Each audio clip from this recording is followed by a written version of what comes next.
कार्तिक मास महात्म का 26वां अध्याय।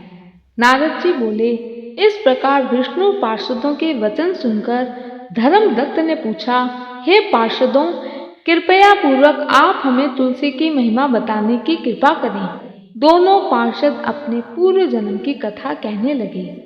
हे ब्राह्मण, कांचीपुरी में चोल नामक चक्रवर्ती राजा शासन करते थे। राजा चोल अनंत शयन नामक तीर्थ में गए। वहां भगवान विष्णु के दिव्य विग्रह की राजा ने विधि पूर्वक पूजा की। दिव्य मणि, मुक्ताफल तथा सुवर्ण के बने हुए सुंदर पुष्पों से पूजन करके साष्टांग प्रणाम किया। एक किनारे बैठकर अपनी तपस्या में लीन हो गए। कुछ समय बाद विष्णुदत्त नामक एक ब्राह्मण वहां आया और भगवान जनार्दन की तुलसी दल एवं जल से विष्णु सूक्त का पाठ करते हुए पूजा की। अब राजा चोल के द्वारा की गई मणि माणिक्य से की गई पूजा तुलसी दल से ढक गई। ये देखकर राजा कुपित होकर बोले, हे ब्राह्मण, मैंने मणियों तथा सुवर्ण से भगवान की जो पूजा की थी वो कितनी शोभा पा रही थी। तुमने तुलसी दल चढ़ाकर उसे क्यों ढक दिया? बताओ, ऐसा क्यों किया? क्या तुम दरिद्र और गंवार हो?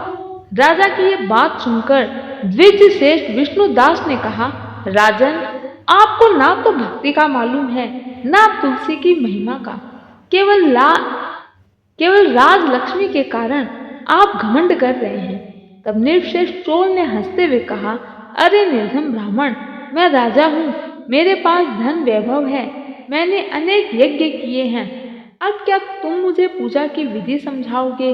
अपमानित ब्राह्मण बोला, हे राजा, जनार्दन की नजर में सभी समान हैं, अतः इतना अहंकार अच्छा नहीं है।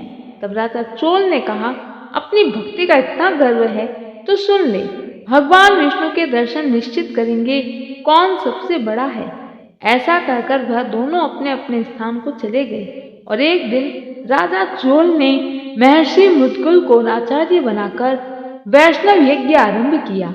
उधर दूसरी तरफ सदैव भगवान विष्णु को प्रसन्न करने वाले शास्त्रोक्त नियमों से तत्पर विष्णुदास भी व्रत का पालन करते हुए वहीं भगवान विष्णु के मंदिर में टिक गए। वे प्रतिदिन चलते फिरते और सोते हर समय भगवान विष्णु का स्मरण ही किया करते। कार्तिक मास अध्याय 27। एक दिन की बात है, विष्णुदास ने नित्य कर्म करने के पश्चात भोजन तैयार किया, लेकिन कोई छिपकर उसे चुरा ले गया, क्योंकि भोजन अपनी जगह पे नहीं था। परंतु उन्होंने दोबारा भोजन नहीं बनाया, क्योंकि ऐसा करने से सायंकाल की पूजा के लिए उन्हें अवकाश नहीं मिलता। अतः विष्णुदत्त भूखे ही रहे एवं प्रतिदिन के नियम को पालन करने में बाधा आती। दूसरे दिन पुनः उसी समय पर भोजन बनाकर वे जो ही भगवान विष्णु को भोग अर्पण करने के लिए गए, त्यों ही किसी ने आकर फिर सारा भोजन उठा लिया। और ऐसा 7 दिन तक लगातार होता रहा। विष्णुदत्त ने सोचा, यदि रसोई बनाकर तुरंत ही भोजन कर लूं तो मुझसे यह नहीं होगा, क्योंकि भगवान विष्णु को कुछ अर्पण किए बिना यह संभव नहीं। आज उपवास करते मुझे 7 दिन हो गए। इस प्रकार मैं व्रत में कब तक स्थिर रह सकता हूँ? आज मुझे पता करना होगा, आखिर मेरा भोजन कौन ले जाता है। ऐसा निश्चय करके भोजन बनाने के पश्चात वे वहीं पास में अपनी कुटिया के सिरहाने छिपकर खड़े हो गए। इतने में ही उन्हें एक चांडाल भोजन ले जाता पाया गया। भूख के मारे शरीर में हाड़ और चाम के सिवा कुछ शेष नहीं बचा था। देखकर श्रेष्ठ ब्राह्मण विष्णुदास का हृदय करुणा से भर आया। विष्णुदत्त तपाक से बोल उठे, अरे भोजन रूखा क्यों ले जाते हो? इसमें घी भी डाल लो। विष्णुदास को आते देखकर चांडाल भय के मारे बड़े वेग से भागा और कुछ ही दूरी पर मूर्छित होकर गिर पड़ा। उसका ऐसा हाल देखकर विष्णुदत्त ने अपने आंचल से हवा देना आरंभ किया। जब वह चांडाल खड़ा हुआ तब विष्णुदास ने देखा, वह कोई और नहीं, साक्षात भगवान नारायण है। विष्णुदत्त भगवान को देखकर रोने लगे।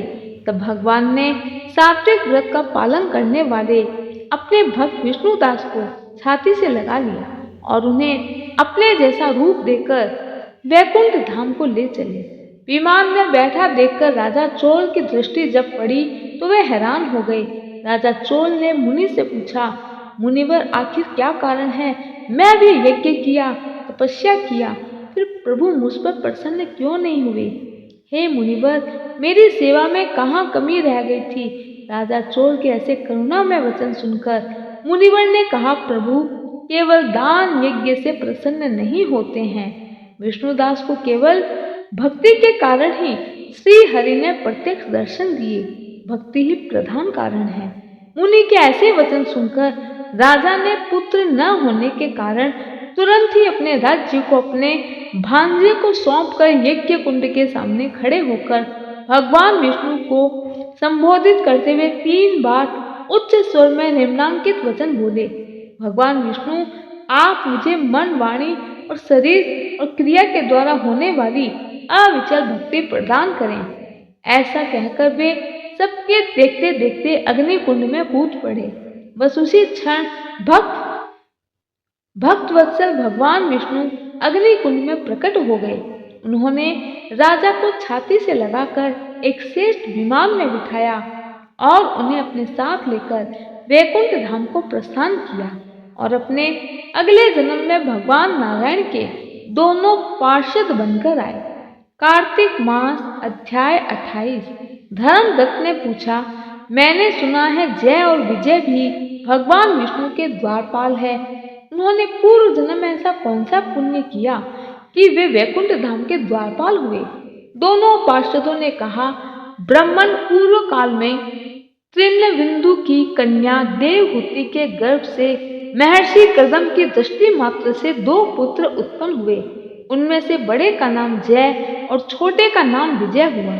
पीछे उसी देवहूति के गर्भ से योग धर्म के जानने वाले भगवान कपिल उत्पन्न हुए, जो भगवान विष्णु के 5वें अवतार थे। जय विजय सदा भगवान की भक्ति में तत्पर रहते। एक समय राजा मरुत ने दोनों को यज्ञ में आने के लिए निमंत्रण दिया। वहां जय ब्रह्मा बनाए गए और विजय आचार्य। उन्होंने यज्ञ की संपूर्ण विधि पूर्ण की। यज्ञ के पश्चात राजा मरुत ने उन दोनों को उपहार स्वरूप बहुत धन दिया। धन लेकर दोनों भाई खुशी खुशी अपने आश्रम पर आ गए। वहां उस धन का विभाग करते समय दोनों में विवाद खड़ा हो गया। जय ने कहा, विजय, क्यों न इस धन को बराबर भागों में बांट लिया जाए? जबकि विजय का कहना था, नहीं, जिसको जो मिला है वह उसी का अधिकारी है। इस तरह विवाद बढ़ता गया। तब जय ने क्रोध में आकर लोभी विजय को श्राप दिया, तुम ग्रहण करके देते हो नहीं, भेदभाव करते हो, इसलिए ग्राह अर्थात मगरमच्छ हो जाओ। जय के श्राप को सुनकर विजय ने भी श्राप दे दिया, तुमने मद में चूर होकर ये श्राप दिया है, इसलिए तुम मातंग अर्थात हाथी की योनि में जाओ। कुछ समय बाद दोनों विष्णु भक्तों ने भगवान को श्राप निवृत्ति के लिए प्रार्थना की। तब प्रभु ने बोले, तुम मेरे भक्त हो, तुम्हारा वचन कभी अशक्य नहीं हो सकता। तुम दोनों अपने ही दिए हुए इन शापों को भोग कर फिर से मेरे धाम को प्राप्त होगी। ऐसा कहकर भगवान विष्णु अंतर ध्यान हो गए। तदनंतर वे दोनों गंडकी नदी के तट पर ग्राह और गज हो गए। उस योनि में भी उन्हें पूर्व जन्म का स्मरण बना रहा और वे भगवान विष्णु के व्रत में तत्पर रही। एक दिन प्रातःकाल गजराज कार्तिक मास में स्नान के लिए गंडकी नदी गया तो उस समय ग्राह ने श्राप को स्मरण करते हुए उस गज को पकड़ लिया। ग्राह से पकड़े जाने पर गजराज ने भगवान रमानाथ का स्मरण किया। तभी भगवान विष्णु शंख चक्र गदा धारण किए हुए वहां प्रकट हो गए।